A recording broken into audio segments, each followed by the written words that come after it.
Hello everyone! Blue Star Saber here once again to do another One Piece chapter review. Chapter 1001 to Bonnie. But before I begin this chapter, there's got a few things that I just need to say and all that, such as I know that the next chapter is 1003 is technically out, and I think the next chapter will be in apparently, according to me officially, will be on the 21st of January, which does give me some time to actually hopefully catch up with the reviews, as I am a bit behind. But yeah, other than that, I need to give my thoughts on the double colored spread, in which is Vegapunk with his each of his satellites. You can see Shaka, York, and the let's see Vega One Force, and as well as like the let's see Pythagoras, Atlas, Edison, and Lilith. Let's see, you have Vegapunk in center, flying about in his lab coat and all that with the apple head, having Lilith and Edison and Bitsy next to him. Behind him is like Atlas and Pythagoras, and then in the corners of each side you have York and Shaka, and then of course the Blue Vega Force One. I quite like the spread as it gives us as it's like just like an old sort of super like hero pose you have for like for the majority of the Vegapunks in a sense, but also it gives you a chance to see the colors if you haven't looked at the volumes. I have to admit I'm surprised that the Vega Force One is all blue, but I suppose it matches and it's very similar to Frankie. I believe that the Vega Bitsy is going to start seeing some of the Vegapunks and the Egg arc adapted in the anime now, so we're going to see these colors. I will admit, some of them surprised me. Let's see. And I thought like Lilith was like well, granted this is probably more like fan colors. I thought Lilith had like silver with a black and a silver jacket kind of thing, but yeah, I like the design. It's a lot more colorful, though. Granted, I think she looks a lot more like Sanji's mother than some of the theories were suggesting that was where she was cloned from. But I don't think that's going to be the case. But otherwise, I doubt Sanji would have been all that attracted to her. But yeah, I do like well, I do like how Pythagoras has got red and white. I think. Let's see. York has orange. Okay, fair enough. And Edison is green. That kind of surprised me. But all right. Shaka is exactly what I think I and others imagined. Well, granted. So yeah, I think that it looks probably the coolest one still. But yeah, either way, it's a nice little double spread. But anyway, on to the actual chapter to Bonnie, in which the narration says how it's 3 years ago at Mount Corversia at the Goa Kingdom, where we see Luffy using the Gum Gum Axe, the same move he used against Arlong, in order to practice scaring off some animals like tigers and crocodiles. Kuma observes, remembering a conversation he had a few years back when they helped all those poor citizens in the Goa Kingdom's rubbish areas, where he talks about Dragon, how he seems to be very familiar in this village, and noticed like this boy that he seemed to be paying attention to when he was traveling to like this nearby village. But Dragon warns him that if he keeps on going, you might as well kill him. With Kuma being confused at this, with him revealing that a child is a vulnerability for any parent, and Kuma realizes that is probably Dragon's son.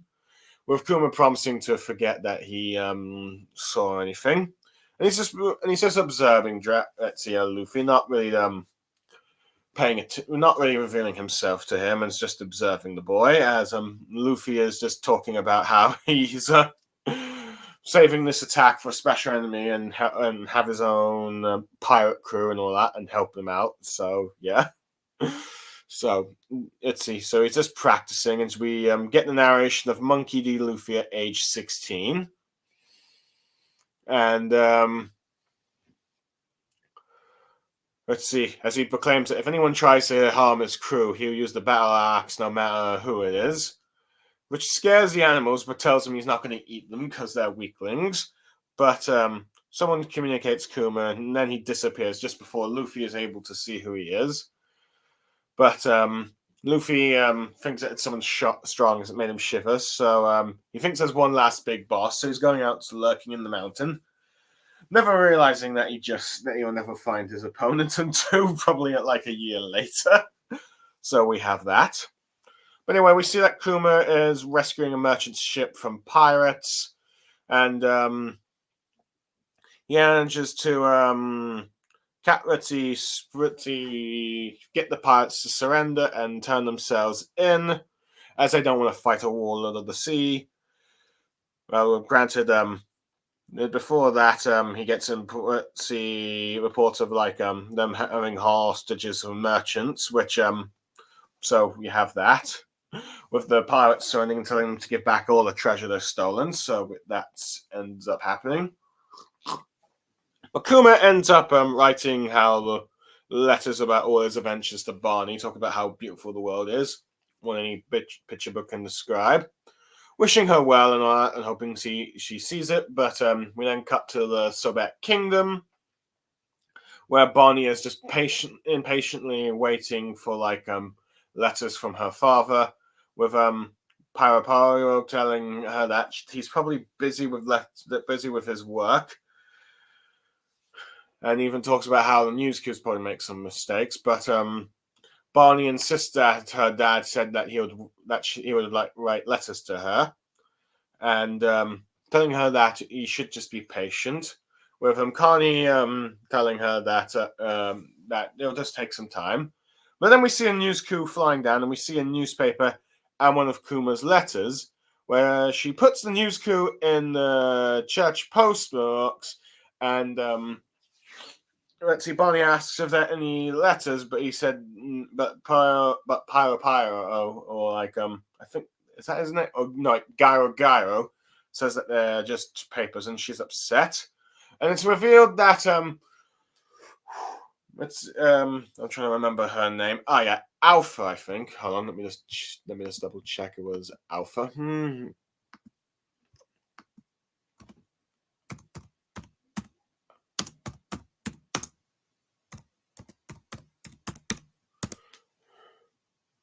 Yep, Alpha. Let's see, has been confiscating all the letters. Apparently, there have been about 10 a month, maybe even dozens. Wondering, and apparently Kuma's been sending that many letters to her, but she's been ripping them to shreds and preventing Bonnie from ever seeing them, thinking that he's just writing cringy rubbish, if you will, as he goes like, Marklin goes like, to Barney. But yeah, as we get more of what Kuma said in his last letter, saying how Kuma says Barney's probably got tired of her saying this all the time, but he loves her, and he will write again. And unfortunately for Kuma, he has no idea that this is happening, and neither does Barney. So in anger, Barney just decides to transform into a muscle form, probably the Buccaneer form, saying that they should fight again, wanting to practice against Gyro in a fight, but he just wants to do something like Jenga, but she insists on fighting. But as the fighting is about to happen, Alpha arrives, but Barney transforms back to her normal self just before she's able to get a full-on glimpse of Barney, though she thinks she could have sworn she saw a giantess, but yeah. So you see Barney having her medicine that she hates, but it's not actually medicine, it's just some bit of syrup, because she's being a bit of a cruel nurse. With Gyro asking Connie why they're hiding powers from her, but it figures that it's best to keep this secret just in case, so like a hawk hides its talons. Anyway, we cut to like Navy Science Division Laboratory 8. Let's see, as Vegapunk has just managed to create the island clouds for the Egghead Island. With him explaining it's just a hologram, and this would mean his plan for Punk Hazard. And it's revealed that he's talking to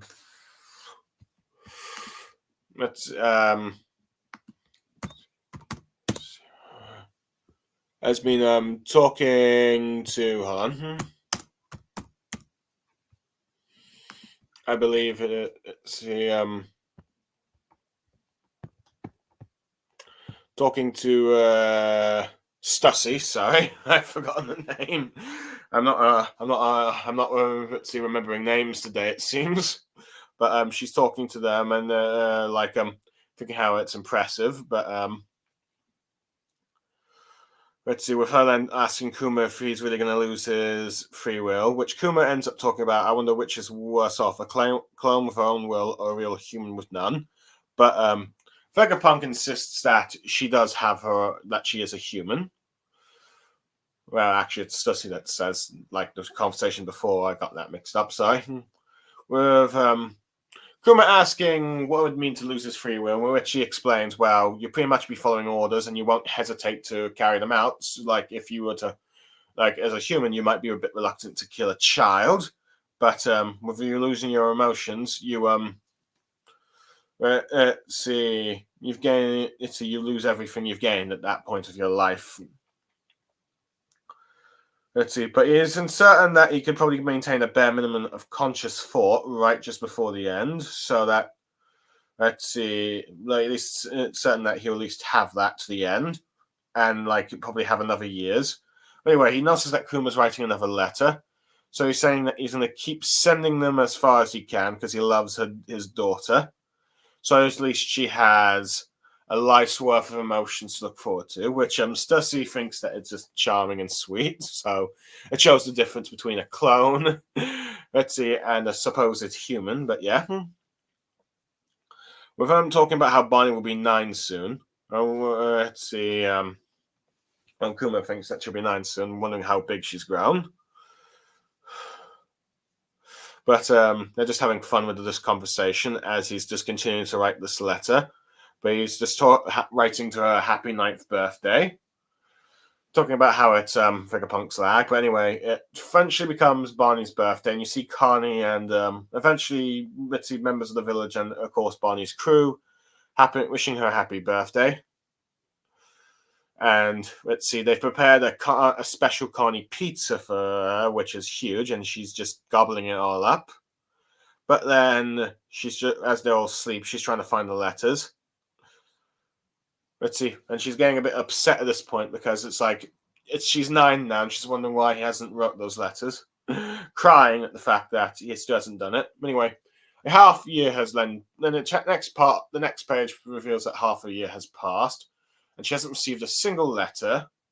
But at the same time, we are now at the Revolutionary Army's HQ at Baltorgio, and which reveals that revolutionaries have been saved by Kuma, some of them repeated times, and we see Sabo there saying that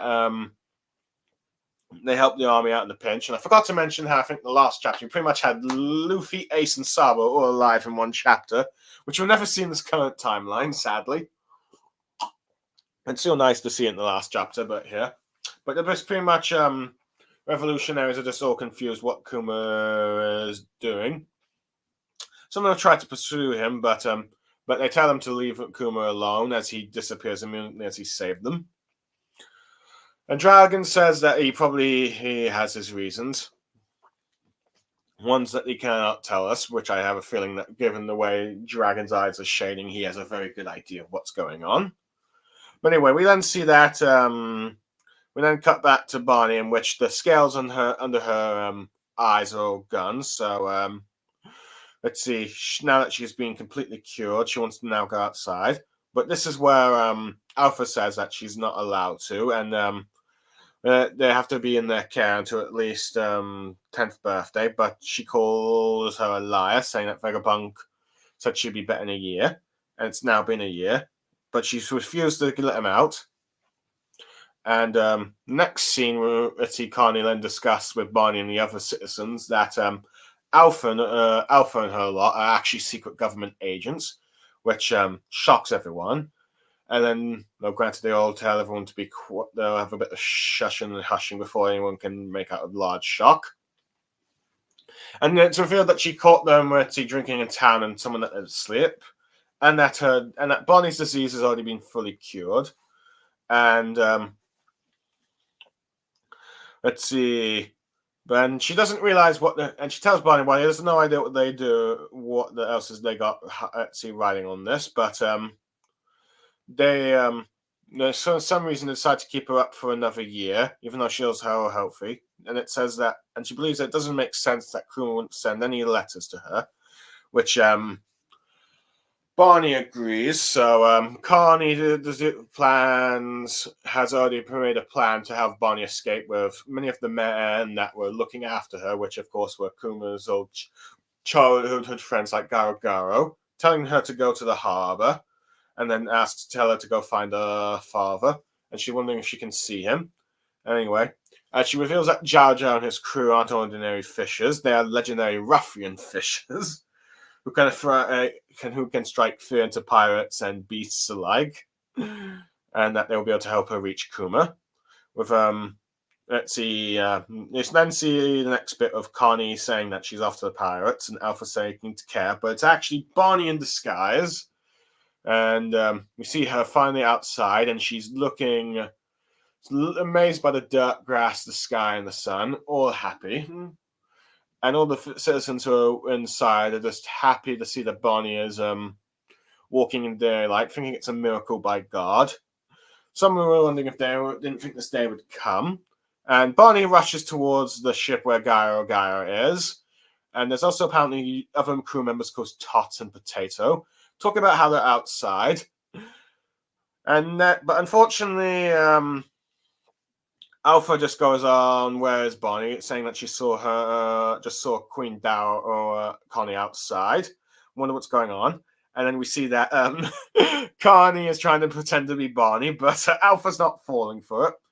And then we see Bonnie pirates setting sail on a sort of pizza-like ship with a fishbone flag. And they tell them that it's decorated like a pizza because, they did it just for Barney. And we then see Alpha running towards them, telling them that she's not going to let them go, and that any attempt to escape, which means that she has the authorization to use lethal force, and she's planning to subdue her. Saying that this will be a very easy thing, and now she's flying. With Garo Garo realizing that it's one of the government's 6 powers, which I'm curious how he found that out. As Alpha declares that all accomplices will be eliminated. And then we'd see Barney flashes back to asking her father what Nika looks like. And he says that no one really knows, but as she then goes to Disordered Future, shocking her crew, as she listens on about what Kuma says about how he has a body that has properties like rubber, and fought however he fancied.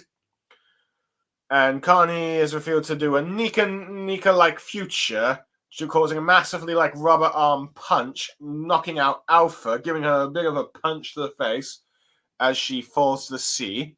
As the narration reveals that the escape of Barney and the hostages was relayed to the government once, and eventually the fishing boat in search of her father transformed into a pirate ship in a new world, much like Luffy's, as you see her crew cheering on and just Barney smiling, ending the chapter. Okay, first off, give me my thoughts. I do like how we're actually seeing Luffy, seeing some of Luffy's training at his hometown, as his home island, where his home country, if you will, practicing what would be the move he would use on Arlong. But I wouldn't be surprised if the reason, and talk about how he wants to use this to protect his crewmates and all that, and calling it and this is where he decides to call this move the Gum Gum Axe, and thinking that it'll help this when any of his crewmates be beaten. But I partly wonder if we're also seeing this move because once we get back to the main timeline, and Luffy eventually, probably, my guess is facing Saint Gargia, J. Gargia Saturn, he's going to use the battle axe again to stomp him, which I think would be very poetic because Saint Saturn has been going on about how humans are insects and those above the world nobles are like insects, and Luffy squashes him like a bug, which I try to avoid personally, but I think if anyone deserves to be squashed like a bug, it is Saint Saturn, who does kind of look like a sort of demon bug. So I think that would be very fitting. So yeah, I wouldn't be surprised if that is why we're seeing the sort of battle axe to remind us of that kind of like stomp kind of like thing, which hopefully we get to see Barney see it, but who knows. But yeah, I do like how you got some animals being terrified there, and it reminds me of like Luffy having befriending some of the animals on the island during the he was training with Rayleigh for. So it's like he befriended them, but here this time they're more like weaklings, so he didn't eat them. But I do like how this flashback we get an explanation of how Kuma actually knows who that dragon is Luffy's son. It's not that Dragon ever told him; he figured it out with the way Dragon was behaving when observing the Goa Kingdom and all that. Realizing that he's been very familiar and seems to pay attention to this village where where particularly this young boy, he seems to see Dragon notice and is able to probably be able to deduce that he is that it possibly his son. Of course, when he asks Dragon about it, Dragon tells him to be quiet, and we do learn that Dragon does actually love, and we do learn that Dragon actually loves Luffy, because I think there's been some debates among the fandom, I think, before this chapter, is that does Dragon actually love Luffy? Granted, I think many people still insist that Dragon is a terrible father, which, to be fair, he is an absent father.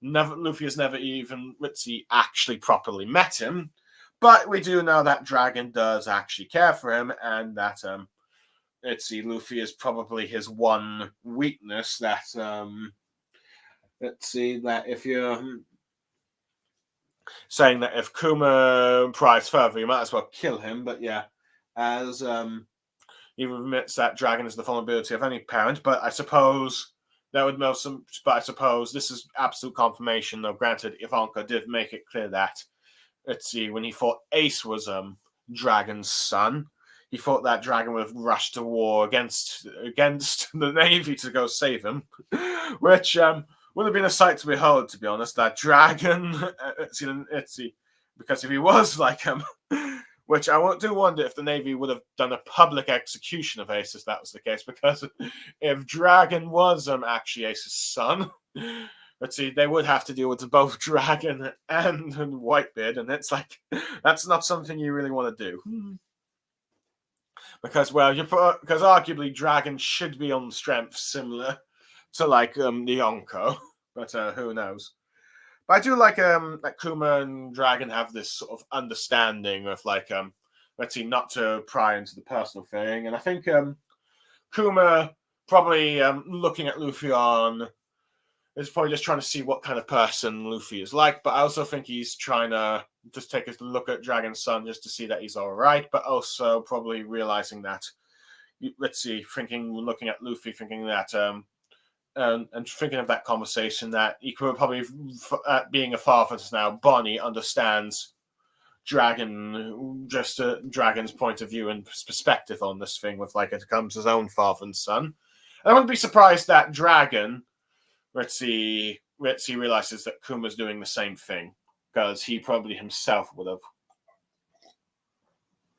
So we have that little bit. But anyway, it's nice to see Kuma also helping out innocent civilians and merchants being attacked by pirates. And it's kind of cool to see that his reputation is so fierce that pirates will surrender the moment that he aborts them. And it kind of shows you just how terrifying the seven warlords are, or the Shibukai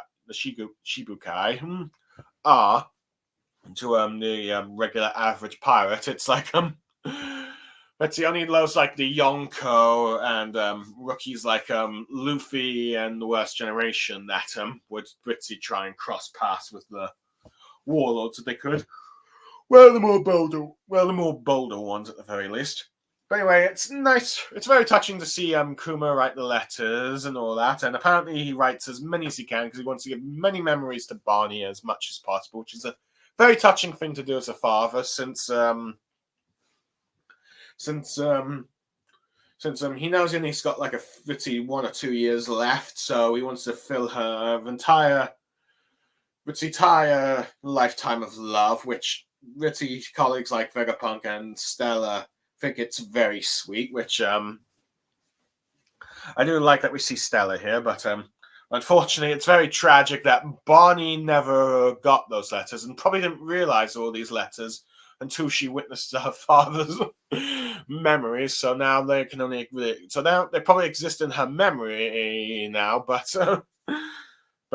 she never have them physically, which would be a very which is a very sad thing because she never got to see them, but nor own them, especially now that Kuma can never write them. But it's very touching all that, but it's also heartbreaking and arguably really makes effective in us now hating Alpha for being a very cruel woman for just taking the letters from wherever the news arrives, just posting just only giving them the newspaper and just tearing them up, thinking that's how corny, and showing like I said a little bit earlier, the difference between a supposed human and a clone. One behaves much more like a decent person, and the other acts less humane and monstrous. So it goes to show you just let's see, not everyone's upbringing or status shows that you're better just because of your conditions, I guess. No, I might be using the wrong words here, but goes to show you that just because one might be genetically created and the other's probably born a natural human, doesn't that mean that one has more humanity than the other? So yeah, that's better. But it's also interesting that but I do think Bonnie's reactions are like, I want her to being very excited for the letters and just getting sad and just wants to fight to practice. But it is interesting that they decided to keep Bonnie's powers kept hidden as a secret, which, to be fair, is a very smart move because it would help Barney escape in the future, and also because she was a government spy, so it also allowed her to underestimate Barney. So yeah, but you've got Alpha probably also being a bit of a cruel woman for just feeding this pretty disgusting syrup, even though it's not actually pretending it's medicine. At the very least, it's even though it's probably true that I think I heard it might be true that bitter medicine helps, but it's you're not giving her actual medicine, you're just giving her rotten food. So it's you're just not only lying, you're being cruel as well. But I do like how sharp we see Connie here of hiding the abilities and also deducing everything down along lines later of okay, Kuma should have sent you letters and overhearing Alpha. But yeah, but a little bit. But it's interesting that we also see with the conversation with Stella and Kuma and Vegapunk. Vegapunk insists that Stella is a proper human and tries to explain to Kuma that when you lose all your emotions, you won't hesitate to kill a child if ordered to. So it goes to show you, but I do like how Vegapunk tries to keep as much humanity within Kuma as much as possible until the end. And I do like how we get to see they talk about Barney's 9th birthday, and we actually get to see the 9th birthday, and we learn Connie and we do see Connie baking a big giant pizza, which clearly I believe is at this point confirmed to be Barney's favorite food. So yeah, I mean normally most people wouldn't really want a pizza for their birthday. Normally would have a cake, but I think for Barney it's just fine. But it's really heartbreaking when she thinks that she still has not gotten any letters when it's her birthday, when she thinks she should have gotten something at least by at this point, even though Kuma wasn't sure it would arrive in time. But of course, Alpha's just being a cruel woman. But it's also nice to learn that we see that Kuma is still secretly trying to help the Revolutionary Army he can. Granted, he must be very discreet in this because because the world government would not, let's see, tolerate this thing, and they would probably consider this a broker of the agreement, and they might just do something to Barney if that's the case, or have his emotions completely arrested now. But I do think that let's see, I do not, and like I said, I do think that this has shown that Dragon, let's see, when Dragon says he probably has his reasons for not for helping them and not, let's see, talking to them. And I do think he does deduce, but I do think that, let's see, this probably explains, let's see, despite the fact that Kuma has joined their enemy and become a member of the Warlords, this leads to many revolutionaries to think that something was up, and the desire to try and save Kuma because they probably realize that he has a reason. They don't know what it is, but they want to try and save him regardless. So, there. But I do like how... Let's see, Barney. We see Barney being excited once she's got the scales gone and wants to go, but Alpha being. But at this point, she has the breaking point with Alpha when she says that she's not allowed to go for at least another year, and she calling her a liar. At this point, that she and Connie have just pretty much. She's just pretty much ready to believe when Connie pretty much reveals that. Alpha and her witty fellow workers are government agents, but it's like Alpha is just really incompetent-ish that she and her group were just allowed to slip out that they're government workers who just got drunk one night and allowed someone to, like, possibly Connie to hear what she's talking about. And I do like how we see this, like, crafty side of Connie here by thinking that, okay, let's see, just to be able to hear someone... let's see, that she was able to hear that Barney is being, that they're government agents, Barney's being cured, and they've clearly kept her here for, like, possibly as a hostage of some sort. And also that Kuma, it wouldn't make sense for Kuma to not write a single letter, and probably deducing that they've probably kept those letters from her. And also Ritzy devising a plan for allowing Connie to escape with Jao Jao and the rest of her. Let's see, his pirate crew to go and not pirate crew yet, but him and the rest of the fishers to go out to sail and try and help Barney find her father. So I do like how she has Barney transform into her, and she pretends to be Barney, though granted it doesn't really last long because she can't transform into a young gritty Barney, and it's like Alpha just gets like, "You liar!" And it's like it's just kind of funny just seeing that. But I do like how we see Barney just looking at the sky, just being amazed by the dirt, grass, the sky, and the sun. It's like this is probably the first time in her lifetime that she's actually get to see it. In many ways, it reminds me of Shirahoshi when she actually was traveling up to Marijua and actually got to see the sky, the sun, the clouds, and like even an artificial forest. It's like let's see, some things that we probably would be just casually like, oh look, that's there, that's nice. But for someone that's never, but people that have just been concluded to like a secluded area, never got to see it, and now actually got to see it for the first time. So I do like how it's seen. I do like how the citizens are just so happy just for Barney at this moment.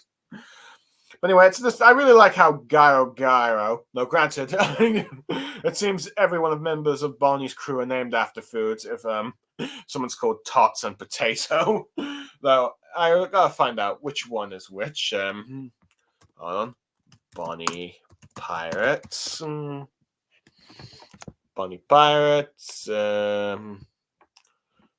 Let's see. Well, it doesn't seem like there's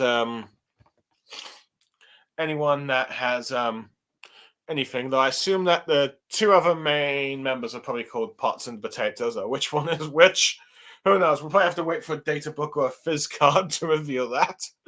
But I do like how they designed the pizza ship just for Barney, because let's see, that was probably something that a young child that loves pizza would probably love. So let's see there. But anyway, I do like how we see just how when some Alpha sees like let's see, once Barney's escaping, she's just dropping a charade and just going all nasty, going like running, "I'll catch you, you damn brat!" But I do really see how we also see just how arrogant she is, thinking that she can use whatever force she can given by the government. And it'll be easy since, well, Barney's supposed to be a child, and thinking that she can just terminate the others.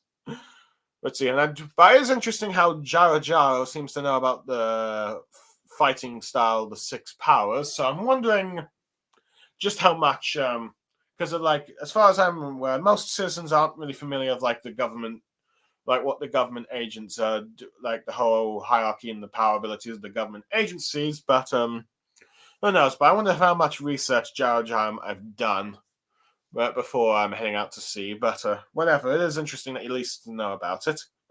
But I do like how Barney is able to. We learn that Barney, just the extent of Barney's like aging powers, allow her to imagine any future she has, and she thinks back to what her father said about Nika, and as a result, she tries to do a Nika-like future, and is able to punch Alpha in one of the most satisfying punches, and probably the most brutal punch I've ever seen Oda do towards a female character, since normally Oda tries to avoid that kind of like direct confrontation, at least with when it comes to male versus female character. But I guess a female versus female character is okay in his book. But yeah, it's like a very satisfying punch. But the fact that Barney can do this just kind of shows just the sort of like the sort of potential of like Barney's powers, and like whatever future she can imagine, at least she can imagine her body to be,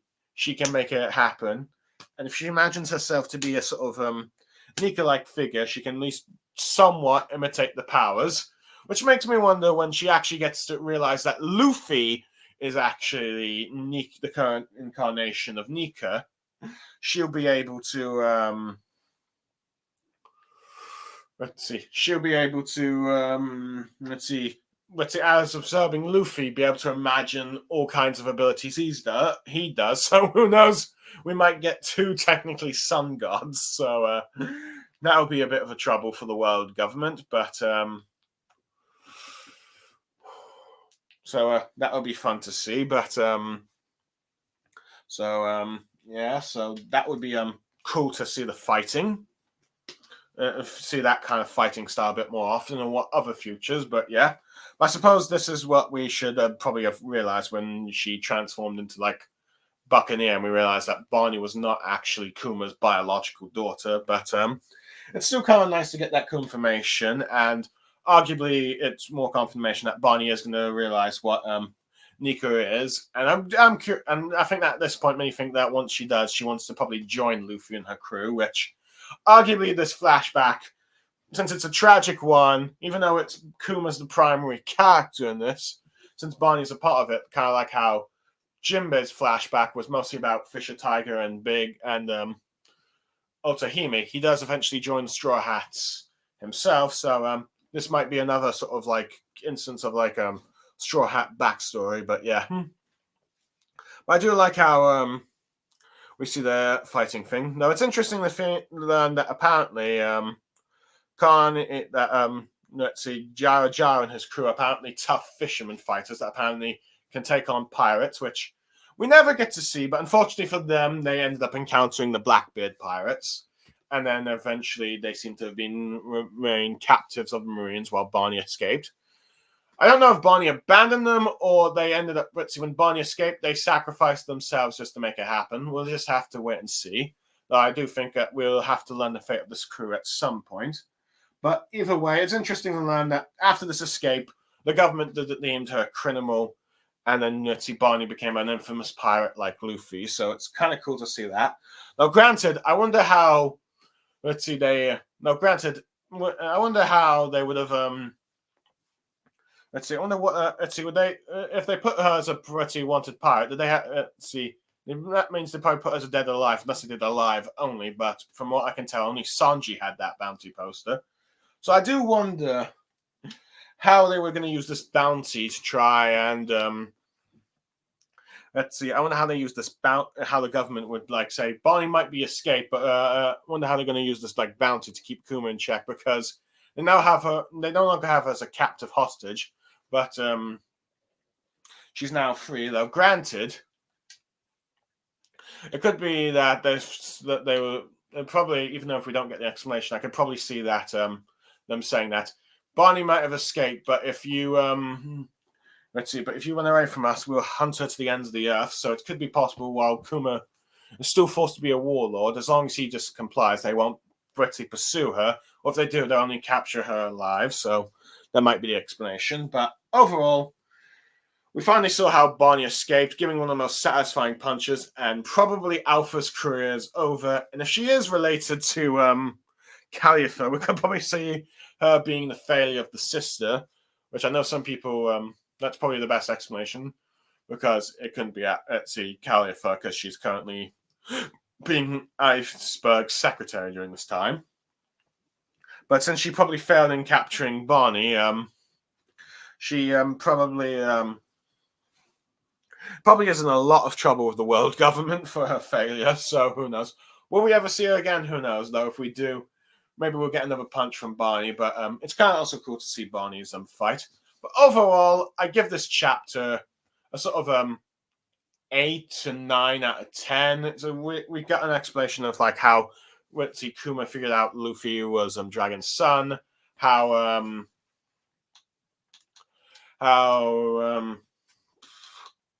what Dragon actually feels for like Luffy and the care he shows, as well as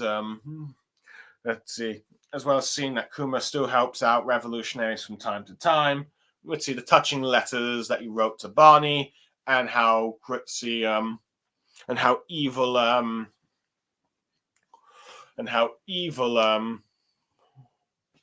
Alpha is for just ripping them up, preventing Barney from actually seeing them, and just seeing Connie being clever with helping Barney escape, and all that, as well as as well as just seeing Barney just enjoying her birthdays, realizing that being upset that her letters didn't come, but realize that something has gone wrong once Alpha has been exposed, and then escaping, seeing her use her devil fruit powers, and the birth of the Bonnie Pirates. So, yeah, pretty good chapter. Overall, good one. And I look forward to seeing the next chapter, reviewing the next chapter when I get the chance. Hopefully at some point tomorrow or one of the following few days. But for now, I am Blue Star Saber signing off. Thank you for listening. I hope you enjoyed what I had to say. And goodbye for now.